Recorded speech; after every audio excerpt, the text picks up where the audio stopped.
That is what is so interesting to me about the placebo effect, is that it is a real thing, that your mind has this capability of healing itself in this very, very powerful way, but we don't exactly know how to turn it on or off. Right. And it can do the opposite, too. There's a phenomenon called voodoo death, where in societies where they're witch doctor shamans, a malevolent witch doctor can curse a person, and the person goes home, lies in bed, stops eating, and over days or weeks dies.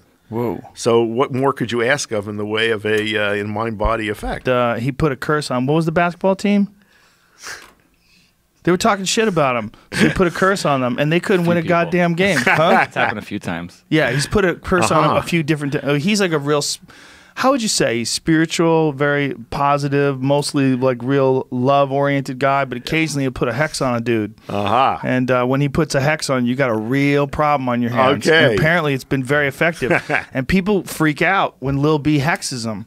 Lil B puts that hex on you, like, damn it. And then he releases the hex. Yeah, he's lifted them. He lifts them. And when he lifts them, everything goes back to normal. All right. This is weird, man. This is like a weird side, because everyone's aware when Lil B puts a curse on you. And when he does, people are like, oh no, I can't believe this. Like the idea of curses, like a voodoo curse or a gypsy curse on you. That is a that's the negative side. In fact, it has a name. It's called the nocebo effect, from noxious rather than pleasing. Yes, yeah.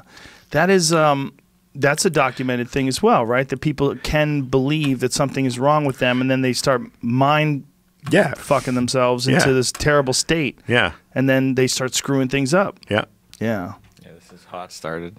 Here it is. Kevin Durant says, I tried to listen to Lil B. My mind wouldn't let me do it. Can't believe this guy's relevant. And Lil B was like, oh, okay, bitch. Kevin Durant will never win the title after he said Lil B is a whack rapper.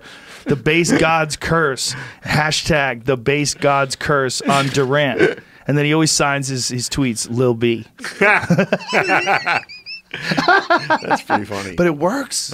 It works. Kevin Durant is sitting home right now thinking of the millions that Lil B must have cost him. Yeah, he's won now. He won now, but the kid could have bought a house with all that money he lost. Sure, those years that Lil B had him fucked over in the corner. But that, I mean, I think the opposite is true too. So someone could put blessings on you. Like, there was a fighter that we had in here the other day, Deontay Wilder. He's the WBC heavyweight champion of the world. And he said that from the time he was a little boy, his grandmother had him convinced that he was like an anointed one, that he was special.